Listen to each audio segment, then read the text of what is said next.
Take 3. Oke, Assalamualaikum warahmatullahi wabarakatuh. Kami di sini dari kelompok 10 mata kuliah kewirausahaan UNV 211 dengan dosen pembimbing Insinyur Vina Zaimah Masnah STMT. Di sini kami ingin mempresentasikan tentang proposal rencana bisnis kami yang bertajuk Duel Sambal. Nah, untuk yang pertama kami izinkan saya untuk memperkenalkan rekan-rekan anggota saya. Yang pertama ada saya sebagai moderator dan akan membawa materi dari nomor 1 sampai 2, yaitu Saiful Bahri Barelang dan rekan saya Muhammad Atalah Isma dengan NIM 2023 0801 048. Selanjutnya Muhammad Ryan Ardiano 2023 0801 105. Lalu ada Steven Christian dengan NIM 2023 0801 111 dan rekan saya yang terakhir Rafli Indra Saputra dengan NIM 2023 08 03 025. Baik, di sini kami akan menjelaskan tentang komponen rencana bisnis kami yang tadi sudah saya sebut bertajuk Duel Sambal. Yang pertama ada ringkasan eksekutif, yang kedua ada deskripsi bisnis, yang ketiga ada strategi pemasaran, 4. Analisis persaingan, 5. Rencana desain dan pengembangan, 6. Rencana operasi dan manajemen, dan 7. Analisis rencana keuangan yang masing-masing akan dibawakan oleh saya dan rekan-rekan saya. Baik, yang pertama izinkan saya untuk menjelaskan tentang ringkasan eksekutif. Di sini ringkasan eksekutif itu adalah untuk menjelaskan tentang bagian-bagian secara umum tentang apa konsep bisnis kami. Yang pertama itu ada konsep bisnis yaitu Duel Sambal yang berkonsep tentang penawaran produk sambal hijau dan sambal merah yang berkonsep persaingan antara dua sambal, di mana penjual dapat memilih sisi antara tim sambal hijau atau tim sambal merah. Misi perusahaan kami adalah menyediakan produk dengan konsep persaingan yang menarik dan menjadi ciri khas dan nilai jual untuk produk kami. Dan produk yang kami jual seperti yang tajuk sudah saya berikan adalah sambal buatan kami sendiri menggunakan bahan-bahan lokal dan proses yang kami kembangkan sendiri. Lalu berikutnya untuk analisis persaingan saya akan sedikit menjelaskan dan menyinggung tentang kompetitor-kompetitor utama kami yaitu Burudi Sambal Bawang, yang kedua ada Vina Ulek Sambal Terasi, dan yang ketiga ada Mika Suma Sambal Bawang. Nah, target dan ukuran pasar untuk Duel Sambal itu individu muda berusia 18 hingga 30 tahun dengan tren seperti viralisme yang rentan membeli sesuatu yang sedang trending. Lalu yang kedua ada juga usaha kuliner menengah ke bawah seperti PKL dan juga warung makan. Untuk strategi pemasaran yang ingin kami proposisikan adalah unique selling proposition, yaitu kami mengajak pelanggan untuk ikut dalam bersaing antara tim sambal merah dan tim sambal hijau. Dengan begini, kami berharap loyalitas dari pelanggan dapat kami amankan dengan cara tersebut. Selanjutnya ada tim manajemen. Walaupun tim kami terdiri dari mahasiswa, namun beberapa dari kami sudah memiliki pengalaman dalam bidang-bidang tertentu. Contohnya adalah rekan saya, Steven Christian, yang pernah memiliki food and beverage bernama Stefood. Dengan kombinasi keahlian kami dalam teknologi sebagai mahasiswa Fakultas Ilmu Komputer, tim ini berada dalam posisi yang cukup untuk menciptakan keunggulan kompetitif di pasar. Nah, berikut adalah yang telah saya jelaskan. Lalu kita di sini ada masuk tentang keuangan, di mana di sini akan untuk analisis keuangan. Di situ ada harga sambal per botol dengan harga 30.000, harga produksi sambal per botolnya adalah 26.800. Nah, detail harga produksi ada pada laporan BNC kami pada laporan sebelumnya. Target penjualan per bulan itu kami mentargetkan sekitar 100 botol dan dari hasil hasil perhitungan keuntungan yang kami dapatkan adalah 320.000 per bulannya. Selanjutnya saya akan menjelaskan tentang gambaran perusahaan itu seperti apa sih perusahaan kami ini. Nah, gambaran perusahaan yang pertama itu ada identitas perusahaan kami yaitu bernama Duel Sambal dan model home industry, lokasi berada di Kota Bekasi. Selanjutnya adalah visi dan misi perusahaan kami. Visi dan misi perusahaan kami adalah menjadi pelopor dalam industri sambal yang otentik, bercita rasa Nusantara, dan misi kami adalah menghadirkan sambal berkualitas tinggi, berpionir dalam bisnis sambal oleh mahasiswa, dan mendorong komunitas dan kolaborasi. Gambaran sekilas tentang produk kami itu ada yang kami jual seperti yang saya jelaskan di ringkasan eksekutif. Yang pertama ada sambal merah atau sambal mata, di mana sambal mata adalah sambal khas Bali yang dibuat dari bahan-bahan segar seperti bawang merah, cabai rawit, serai, daun jeruk, dan perasan jeruk limau. Lalu yang selanjutnya ada sambal hijau atau sering disebut dengan lado mudo di Sumatera Barat. Adalah sambal yang terbuat dari cabai hijau besar, tomat hijau, bawang merah, dan bawang putih yang dihaluskan dan dimasak. Untuk gambaran sekilas, gambaran perusahaan kami saya rasa sudah cukup, dan berikutnya strategi pemasaran yang akan dibawakan oleh rekan saya Rafli Indra Saputra.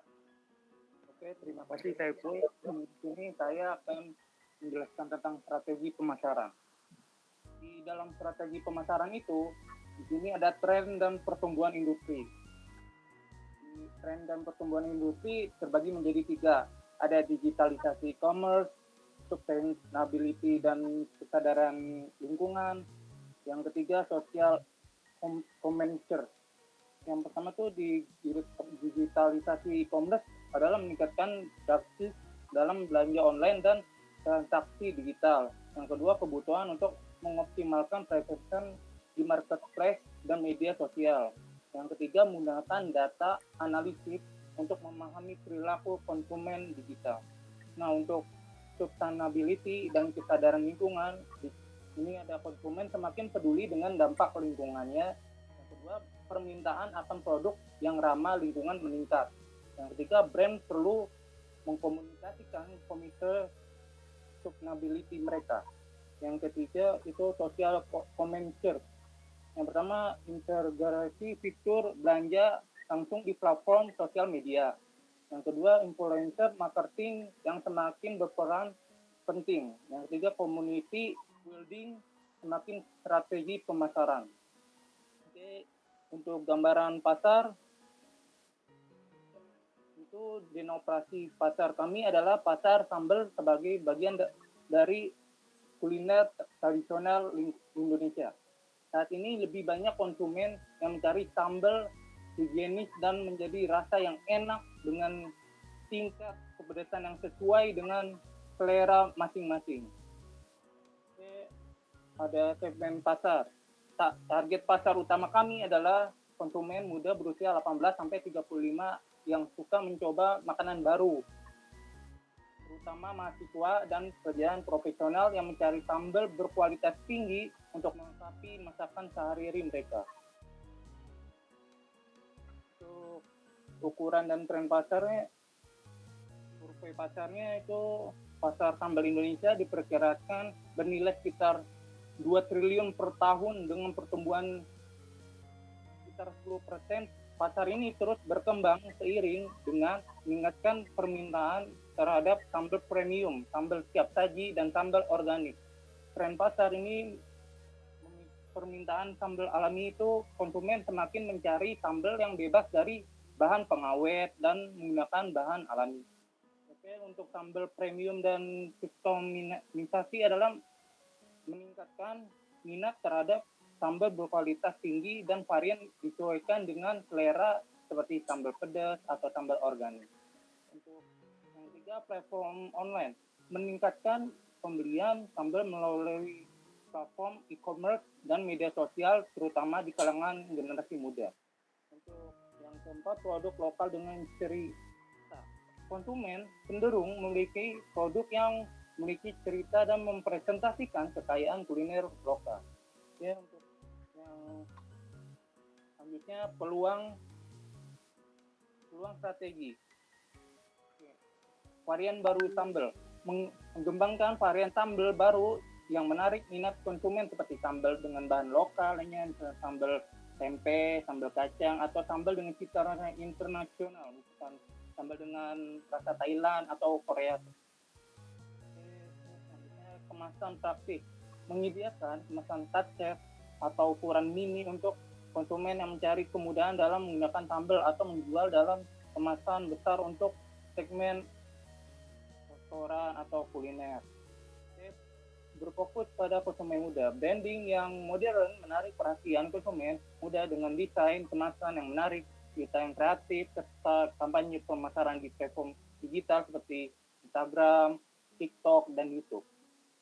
Produk sehat dan organik, meningkatkan tren kesehatan untuk memberikan peluang untuk melakukan sambal tanpa pengawet dengan bahan-bahan baku lokal dan alami yang biar menarik perhatian konsumen yang sadar akan gaya hidup sehat. Target pasarnya itu konsumen muda 18 sampai 35 tahun.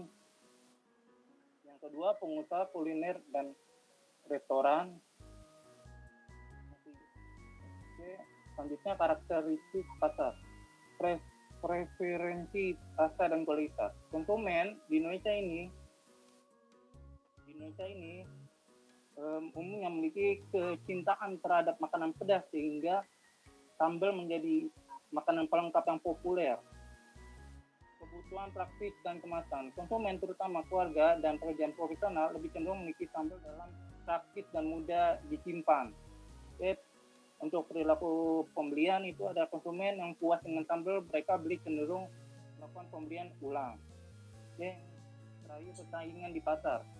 Pasar sambal Indonesia memiliki banyak saingan baik yang berskala kecil hingga besar yang menawarkan produk serupa. Saingan terjadi baik dalam hal kualitas dan harga dan distribusi. Terima kasih.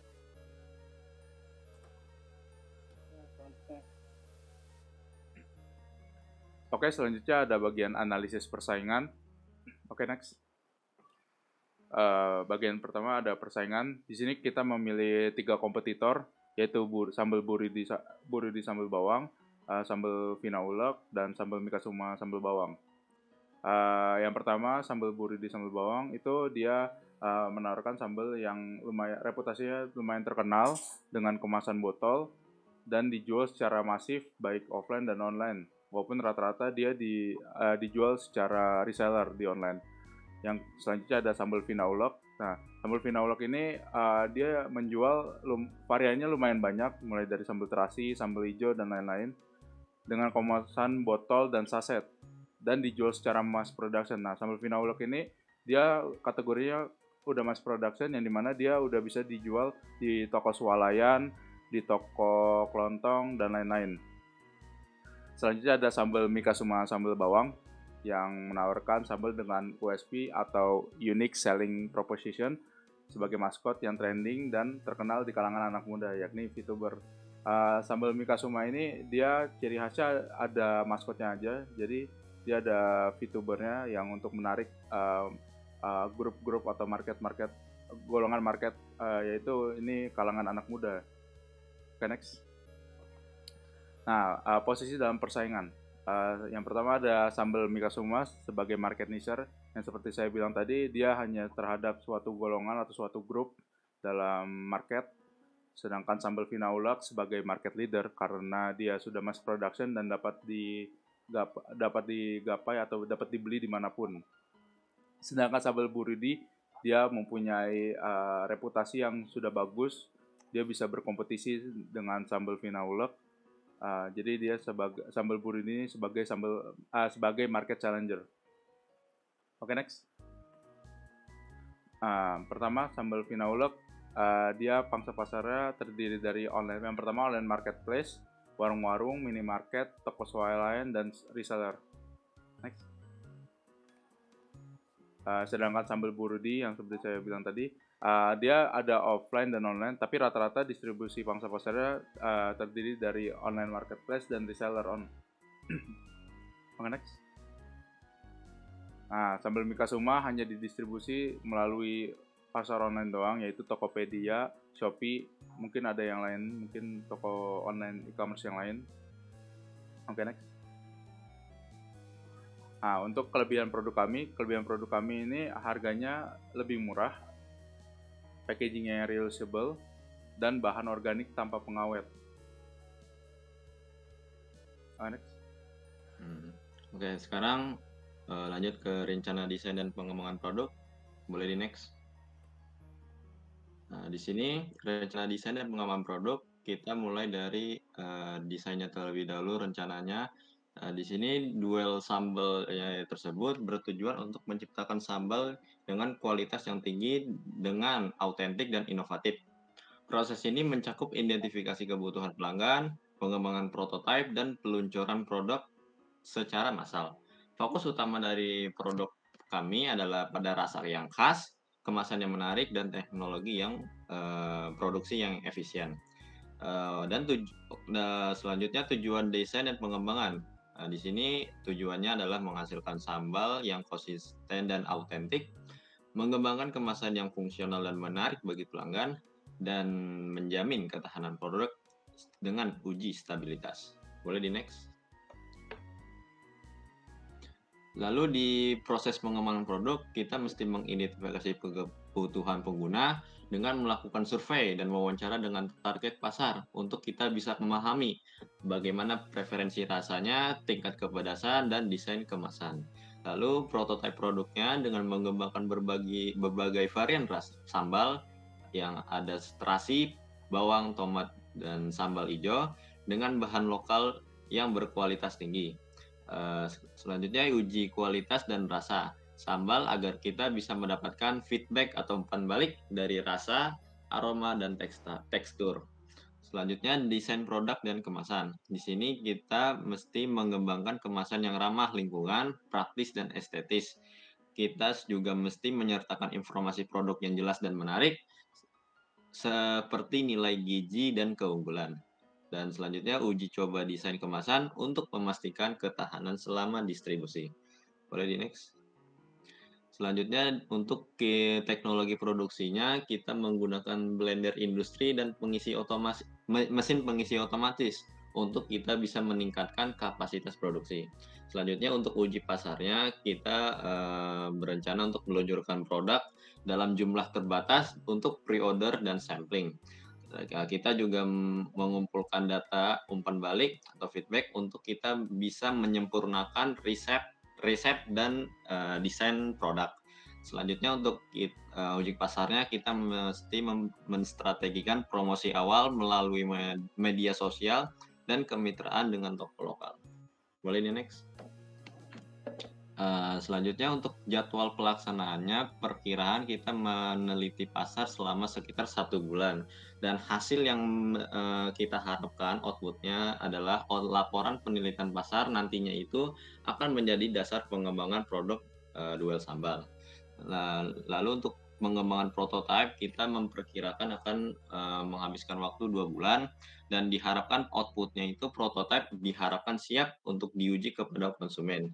Lalu untuk uji pasarnya diharapkan sekitar 2 bulan dan outputnya kita mengharapkan akan mendapatkan data dan insight untuk memperbaiki produk dan strategi pemasaran. Selanjutnya untuk produksi massal diperkirakan 1 bulan dan diharapkan outputnya itu produk siap untuk didistribusikan ke pasar. Boleh di next? Nah, untuk pengevaluasi dan pengukuran keberhasilan, kita mengukur berdasarkan peningkatan kepuasan pelanggan berdasarkan survei setelah peluncuran. Lalu kita meningkatkan jumlah pesanan pre-order dan penjualan awal. Lalu efisiensi proses produksi yang diukur melalui biaya dan waktu per unit. Untuk tim pelaksananya, kita punya 4 ya, di mana ada manajer project, tim riset dan pengembangan, desainer, dan konsultan pangan. Manajer project tugasnya untuk mengawasi seluruh proses dan desain pengembangan. Selanjutnya untuk tim riset dan pengembangan fokus untuk inovasi produk dan kualitas. Desainer mengembangkan desain yang menarik dan fungsional. Lalu yang terakhir konsultan pangan memastikan produk memenuhi standar keamanan dan regulasi pangan. Boleh ini next? Oke, baik. Selanjutnya akan saya bawakan mengenai rencana operasi dan manajemen. Oke, boleh di next. Oke, untuk yang pertama kita akan mengetahui masalah fasilitas lokasi dan perlengkapan apa saja yang kami punya dan yang kami butuhkan. Yang pertama kita bisa lihat untuk fasilitas lokasi, di mana lokasi produksi yang akan kami lakukan produksinya adalah di Stefood yang dilengkapi dengan peralatan dapur dan tempat penyimpanan dan bahan baku. Nah, contohnya seperti apa? Nah, itu kita bisa lihat untuk peralatan dapur ada terbagi menjadi 8 poin, di mana yang pertama itu adalah kuali, yang kedua itu adalah spatula, ketiga itu adalah talenan, pisau, sendok, kompor gas, blender, timbangan digital, dan sekarang masuk ke dalam penyimpanan bahan baku yang kita punya itu adalah rak penyimpanan, wadah, kulkas, dan wadah sendok. Kemudian untuk fasilitas digital yang kami punya itu adalah platform penjualan online di mana nantinya kita akan fokus terhadap Tokopedia dan TikTok Shop. Oke, boleh di next selanjutnya. Oke, kemudian kita masuk ke dalam proses produksi. Jadi untuk proses produksinya kami lakukan secara handmade di mana nanti kita dengan proses handmade ini dapat menjaga kehigienisan dari produk yang kami buat, yaitu adalah sambal. Oke, kemudian di next kembali.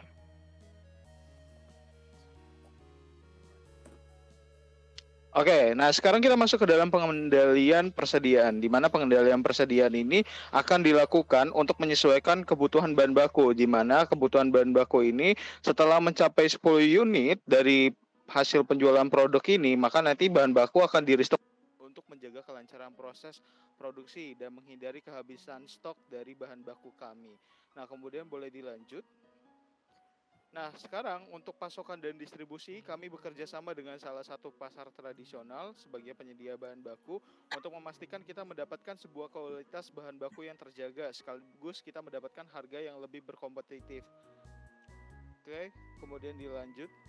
Nah, sekarang kita masuk ke dalam R&D-nya atau pengembangan sebuah produknya. Jadi kita akan dilakukan untuk secara berkelanjutan untuk menciptakan sambal yang bervariasi dengan cara kita menyesuaikan. Yang pertama ada beberapa poin. Yang masuk ke poin pertama yaitu adalah eksperimen terhadap resep. Tentunya eksperimen resep baru ini akan kita sesuaikan dengan lidah konsumen itu sendiri. Kemudian masuk ke poin yang kedua yaitu adalah mengenai dari uji kualitas dan konsistensi. Kemudian ada riset konsumen dan pengembangan kemasan, lalu ada inovasi produk. Kita masuk ke slide berikutnya. Oke, nah ini kemudian kita ada kontrol keuangan di mana kita dapat melakukan pengelolaan keuangan secara terencana, di mana terencana ini mencakup 4 poin, di mana yang pertama kita akan pencatatan melalui keuangan harian, di mana kita dapat melihat pemasukan dan pengeluaran dari seharian itu, apakah ada pengeluaran atau ada pemasukan. Kita coba untuk membuat pencatatan. Kemudian masuk ke dalam pembuatan laporan keuangan bulanan. Jadi selain harian kita juga merekap dalam bentuk bulanan agar pencatatan setiap harinya dan bulannya itu tetap terencana, tetap stabil dan tidak ada miss dari pencatatan itu. Kemudian masuk ke poin ketiga itu adalah mengenai dari perencanaan keuangan jangka panjang. Jadi kita strategi investasi dan alokasi dana untuk pengembangan usaha. Jadi seperti peralatan ataupun ekspansi pemasaran. Jadi keuangan jangka panjang itu kita coba sisihkan dari pendapatan kita, baik itu dari pencatatan bulanan kita sisihkan untuk kebutuhan yang jangka panjangnya, yaitu seperti peralatan dan yang pemasaran. Kemudian masuk yang terakhir itu adalah audit internal. Jadi kita melakukan pemeriksaan keuangan secara berkala untuk melakukan transparansi. Jadi nggak ada yang ditutup-tutupi. Jadi semua auditnya secara transparansi atau terbuka. Oke, boleh di next kembali.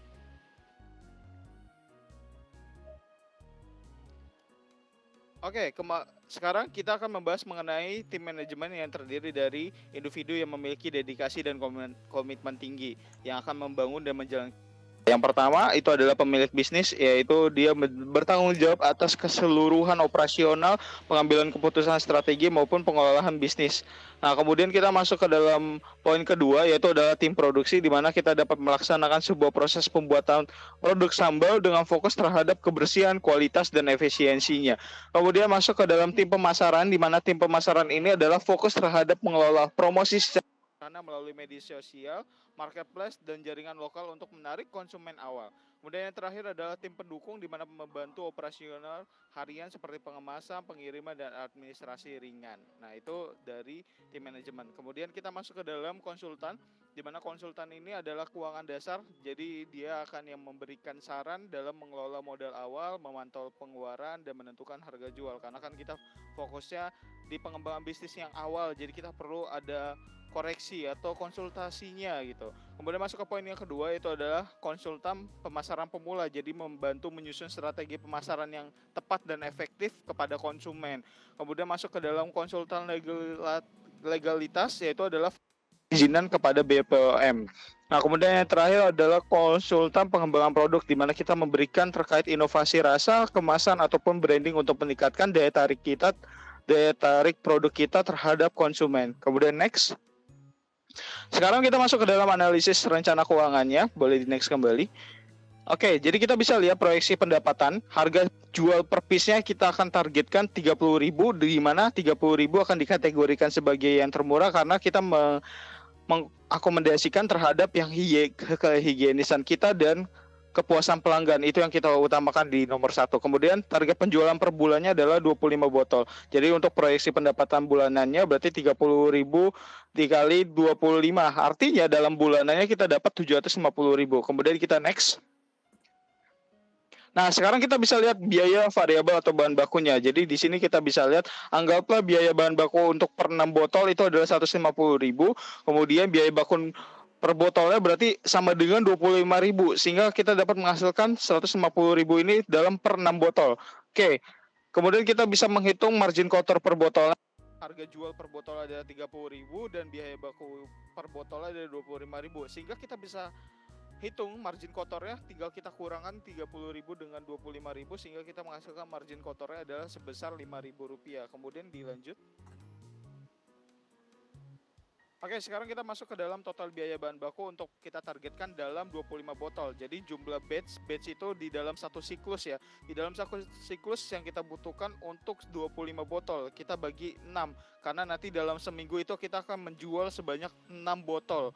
Oke, kita bagi hasilnya 4,7 dibulatkan menjadi sebuah 5 untuk produksi penuhnya. Jadi total biaya bahan baku kita akan kalikan dengan 5 batch atau minggu, artinya berarti 150.000 kita kalikan 5, kita mendapatkan 700.000.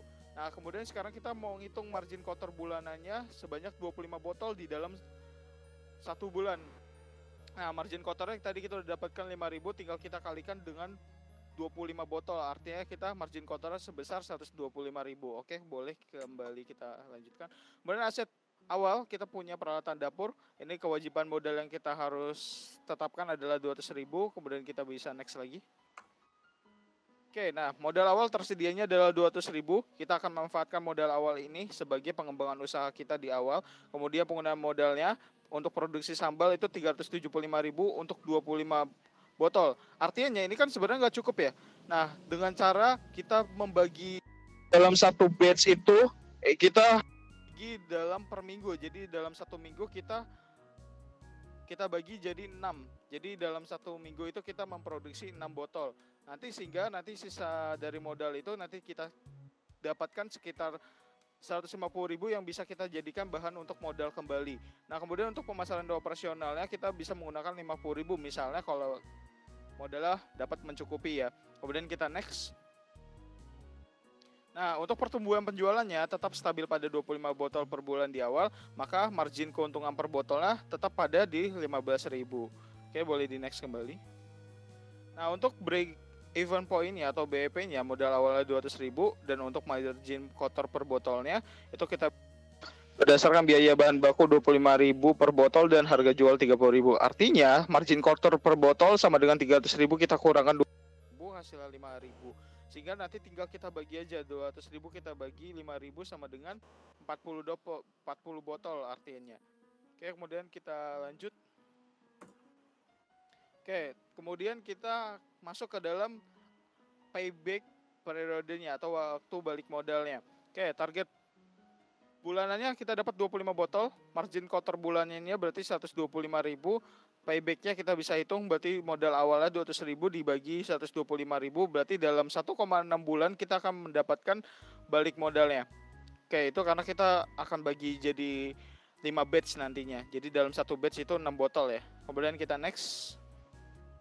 Nah, ini adalah proyeksi pertama, jadi kita lihat dulu nih. Tadi bulanannya kita dapat 750.000, terus poin kedua kita masuk dalam 25 botol, artinya di dalam 25 botol dalam 5 minggu itu kita dapat 625.000. Jadi keuntungan bersih bulanannya kita dapat 125.000. Nah, kemudian keuntungan bersih dalam setahun kita mendapatkan 1.500.000.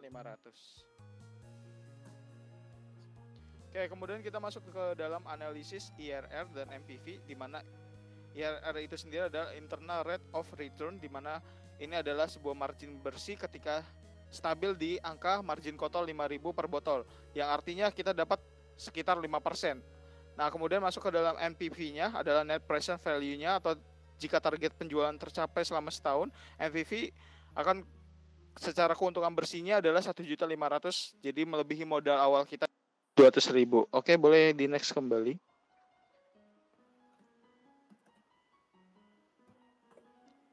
Oke, saya kembalikan kepada moderator. Terima kasih. Oke, Oke, baik. Terima kasih Steven. Dan untuk mengakhiri, lampiran kami memiliki anggaran untuk analisis keuangan yang telah dibahaskan oleh Steven. Dan selanjutnya untuk anggaran keuangan akan dibawakan terakhir oleh Ryan Ardiano. Nah, kepada Ryan Ardiano, waktu dan tempat saya persilahkan. Baik, untuk anggaran perkiraan kami untuk membuat produk sambal duel sambal, yang pertama kita membutuhkan bahan baku. Bahan bakunya itu yang kita punya adalah cabai rawit, cabai hijau, tomat, bawang merah, dan bawang putih. Masing-masing cabai rawit mempunyai 10 kg dengan harga per unit 35.000, cabai hijau 10 kg dengan harga per unit 25.000, tomat 5 kg 5.000, bawang merah 10 kg 30.000, bawang putih 10 kg 26.000, dan totalnya itu dari keseluruhan sekitar 1.185.000. Lalu untuk kemasan kami, kita membutuhkan botol kaca, label desain, dan plastik wrapping dengan botol kaca 100 unit, label desain 100 unit, plastik wrapping 1 gulung. Masing-masing ditotalkan menjadi sekitar 320.000. Lalu untuk produksinya kita membutuhkan tenaga kerja. Minimal kita punya 10 shift dengan harga per shiftnya itu 50.000. Diperkirakan akan dikeluarkan 500.000. Untuk pemasarannya kita membutuhkan sampling, di mana samplingnya ini kita butuh 50 botol dengan harga per unitnya ini 26.800. Baru kita totalkan semua 50 botol dikali 26.800, baru dijumlahkan akan sekitar 1.340.000. Maka dari keseluruhan bahan baku, kemasan, produksi, dan pemasaran itu kita jumlahkan semuanya sehingga kita hitung dan kita dapatkan hasilnya total anggaran awalnya sekitar Rp3.345.000. Oke, sekian dari saya. Baik, terima kasih Ryan Ardiano. Dan dengan berakhirnya lampiran dari kami, saya juga menyampaikan bahwa presentasi kami sudah cukup lengkap semuanya dan sudah siap. Maka dari itu, untuk mengakhiri, saya mengucapkan terima kasih untuk rekan-rekan saya dan untuk teman-teman saya yang telah membantu saya dalam menyelesaikan bisnis plan. Dan dengan bangga kami mempersembahkan bahwa ini adalah bisnis plan untuk duel sambal dari kelompok 10. Mewakili rekan-rekan saya ucapkan terima kasih. Wassalamualaikum warahmatullahi wabarakatuh.